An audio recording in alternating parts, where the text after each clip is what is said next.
Alright, well, howdy, folks. Welcome to the Fishy Boys Halloween special, brought to you by The Fire, an absolutely roaring one. Today we're going to be doing something a little different. Instead of our, run-of-the-mill shelter building or exploration videos, we're going to be reading you some ghost stories from old Appalachia. So we've got a couple here, and have been lovingly compiled by we've Alex. compiled a few by myself. And we're going to start with this one here, which is proven to be hard to read due to the fire behind it. But we're going to make it work. So this is The Lights on the Brown Mountain. This is an old Appalachian tale. It's a true story from North Carolina. You always gotta say everything's the truth. Well, this one actually is like a story. Yeah. Okay. Alright, here we go, folks.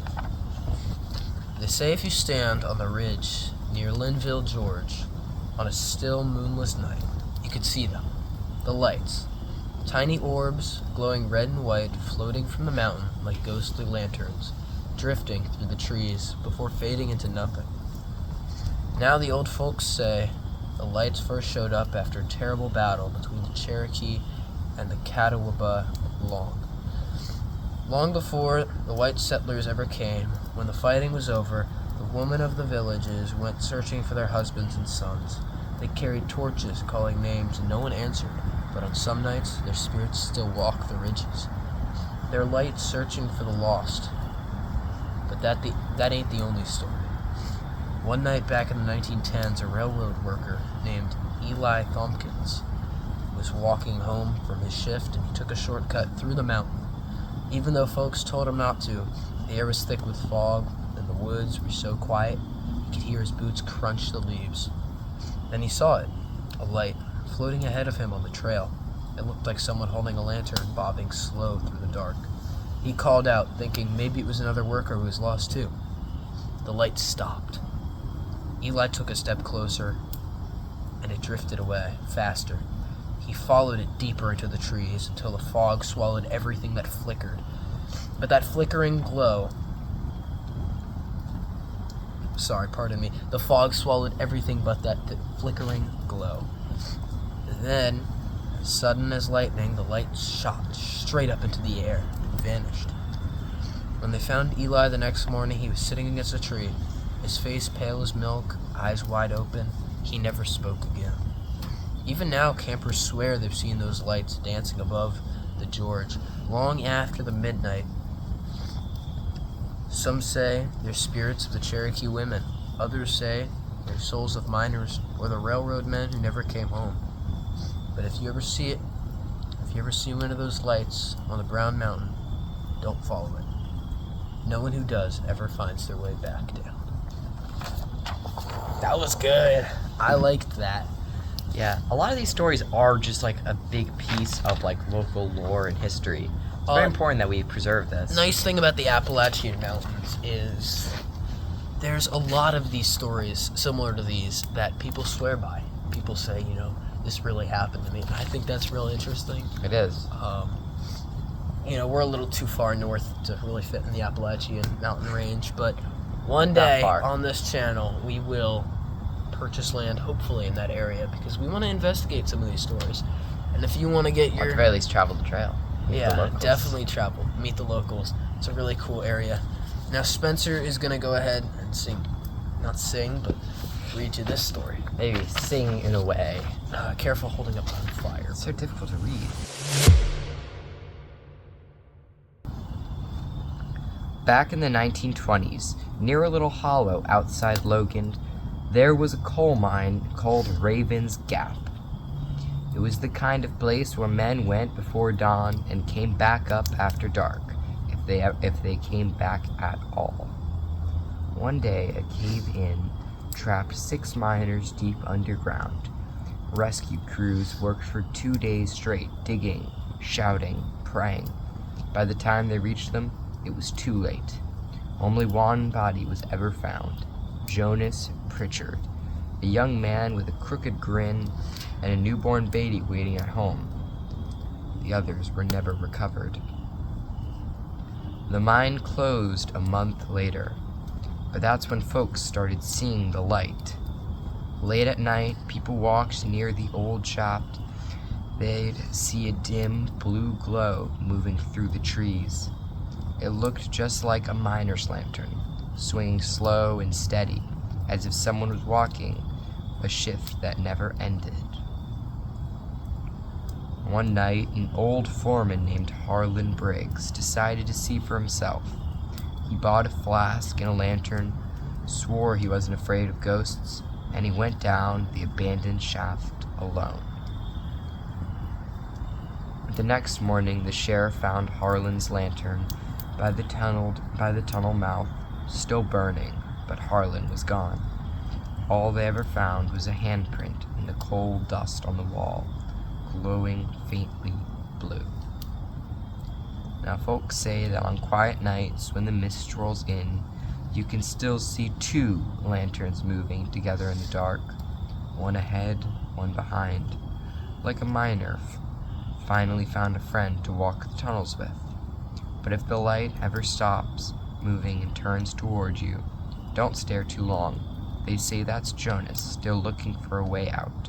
And if he sees your face, he might think you've come to take his place. Ooh.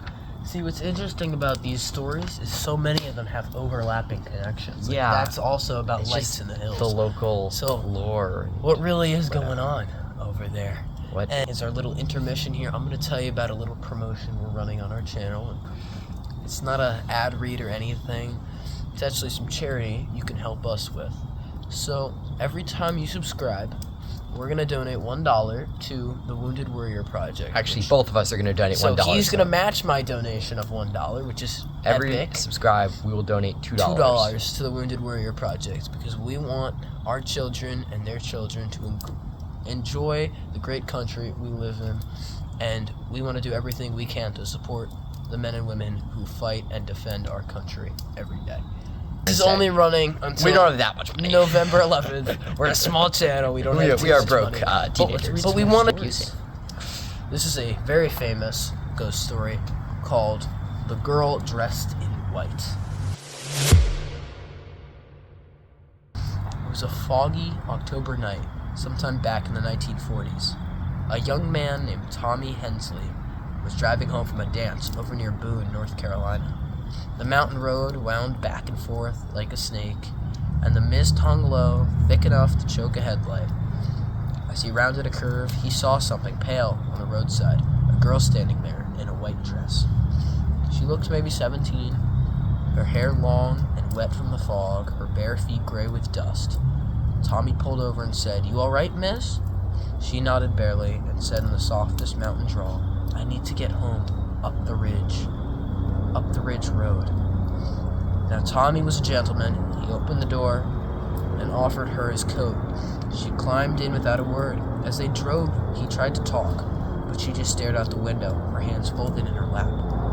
After a while, she said quietly, "My mama will be worried sick.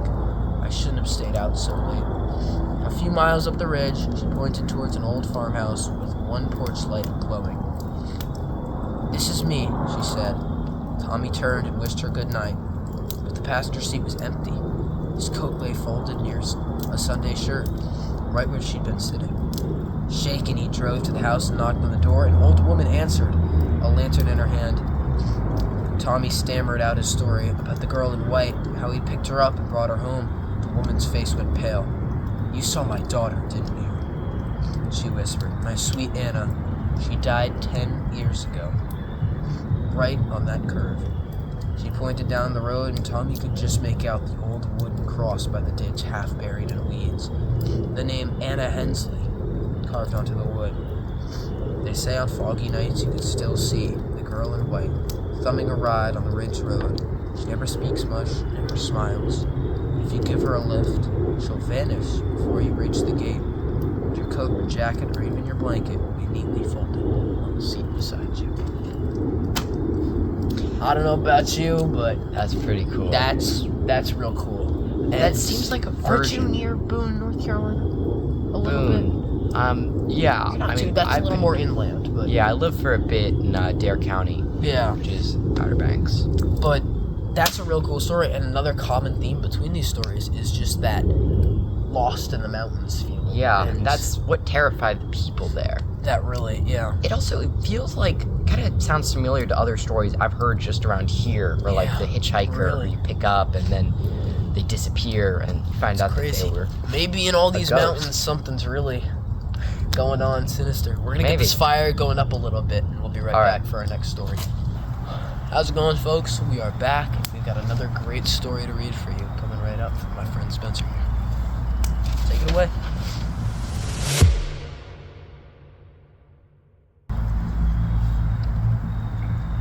They say there's a stretch of woods outside Hazard, Kentucky, where even the birds won't sing. Locals call it Red River Hollow, though no maps ever marked it.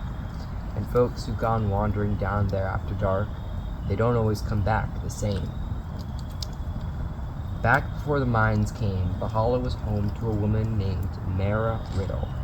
She was a healer, or so people said. She knew which roots could cure fever and which could stop a heart. The townsfolk called her the witch, though most went to her when sickness came calling. One winter, a fever swept through the valley. A little girl died, the preacher's daughter. He blamed Mara, swore she cursed the child for mocking her garden. That night, a mob went down to her cabin with torches. They say she didn't fight, she didn't scream. She just looked at them all, one by one, and said, "You'll leave me to the fire tonight, but I'll walk this hollow long after your bones." The cabin burned to ash, and with it, Mara Riddle. The next morning, the preacher's fields were black, every crop dead overnight. By the week's end, he was too. Now, when the thick fog rolls in over the Red River, travelers claim they see a lantern swinging through the trees and a woman's figure gliding just behind it. Long gray hair, eyes like coal. If you follow her, she'll lead you deeper into the woods, humming a low, sad tune. Those who've gone after her say the air turns cold and the ground soft like it's breathing, and when they turn to leave, the trail is gone. One old hunter who made it out swore he heard her whisper, "Don't bring fire into my hollow again." Even now, on the coldest nights, you can smell wood smoke and lilac drifting from the hollow, and sometimes, just sometimes, you'll see a pale light flicker through the trees. Don't go chasing it. They say Mara still guards those woods, and if you disturb her peace, you'll burn with the same fire she did. Man, once again, light through the trees. Light through the trees. It's a common theme. It really is. I think we're fixing to go to the Appalachian Mountains. Yeah, we sometime. got it. We have to. We're not that far. We really aren't. We could hop into the northern. You know, I crossed the whole width of the Appalachian Trail once. Yeah, I would love to. I could. Let's plan to do that. Maybe we next should. summer. Stay subscribed so y'all can see that.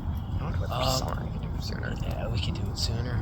We still better subscribe because we got plenty of good videos coming. Oh, you got no If idea. you guys enjoyed this video, please check out the rest of our channel. We have some awesome camping videos, some awesome exploration videos, and real cool shelter building videos.